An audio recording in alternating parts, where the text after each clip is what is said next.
So, I'm 25. I've gone my whole life not knowing that I have autism. And you know how there's like a list of things that affect autistic people?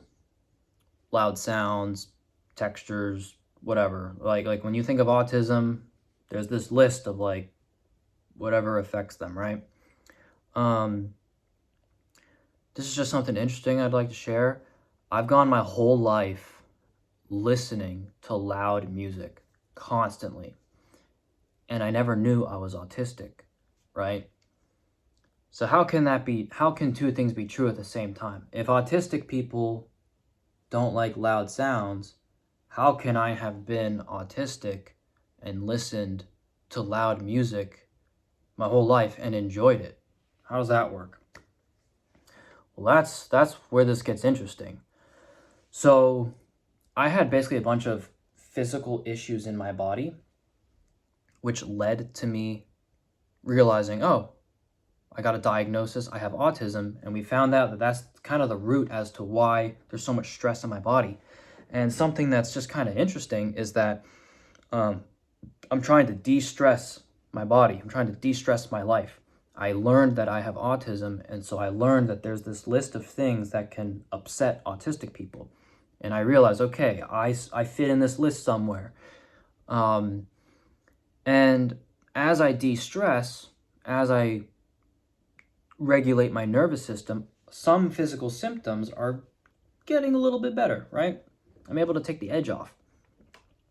But something that's really fascinating is I have irritable bowel syndrome. So if I get really anxious, it shows up in my digestion. Or worse, it doesn't digest, you know? So digestion can be an absolute mess with IBS and autism. It can be very intense. And something I noticed is while I'm on my healing journey from all the chronic stuff in my body, um, I decided to just kind of stop listening to loud music. Loud music is something I've always enjoyed. I've always enjoyed buying subwoofers, bass. I love all that stuff, right? My brain loves bass. My ears love bass.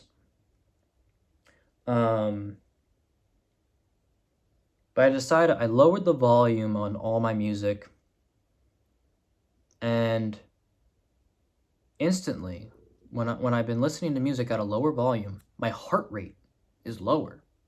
My heart rate is noticeably lower. My resting heart rate when I used to listen to loud music was 110 beats per minute. There were other stressors involved, but when I'm in a state where I'm listening to music at a lower volume combined with the other nervous system tools I'm doing, my resting heart rate is now like 75 beats per minute. And music can instantly jump my heart rate like 20 to 30 beats per minute. Just loud music. So by turning volume down on my music, there's a noticeable difference in my heart rate. On top of that, my digestion improved a good portion within a week of not listening to loud music. I actually listen to music now at a very low volume, and my digestion has gotten way better. My poops are now normal. Or more normal. My poops feel a lot better, and there's a lot less discomfort in my body regarding irritable bowel syndrome. I also have pelvic floor tightness, and I get the urge to pee all the time, and it's very annoying, and it disrupts my life. And by listening to music at a lower volume, I actually pee way less. And so I noticed that my physical state of my body is more peaceful when I listen to music at a lower volume, a much lower volume. That being said, I did this for a period of time, and then I decided I kind of miss blasted music. You know, my digestion's feeling better, my heart rate's more normal. I feel like I'm on a good path of reversing chronic issues, right? So I start to blast music. But what's crazy is as I turn the volume up, instantly my stomach starts to gurgle, my heart starts to race, and after 2 to 3 songs, I have to pee. Like clockwork. So when autistic people say they get overstimulated, I never knew what that meant. But after kind of running this experiment on myself, realizing, holy crap, I didn't realize that loud music was just crippling my body over 15 years, undiagnosed autism, always listening to loud music. I mean, my God, what the hell? You know, I mean, if you were to take an autistic kid and they had loud noises and you were to play loud noises and they would cry, you wouldn't choose to do that to them. That would be like torture to them. I was just doing that to myself on accident. I didn't even know it, and I didn't cry. And because of that, my body is crying, and I didn't know. So, two sides of this video is just to kind of share that, like, autism can kind of be dangerous if you don't know you have it.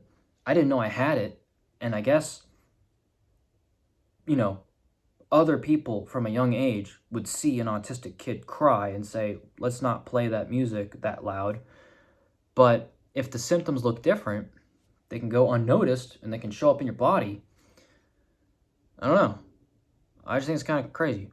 So, I kind of went on a tangent there on that last bit. But I think I'm just kind of in shock with how much music has made an impact negatively on my life. Loud volumes. Like on a loud volume. So, anyways, yeah. That's really it for this video. Autism's freaking weird, man. So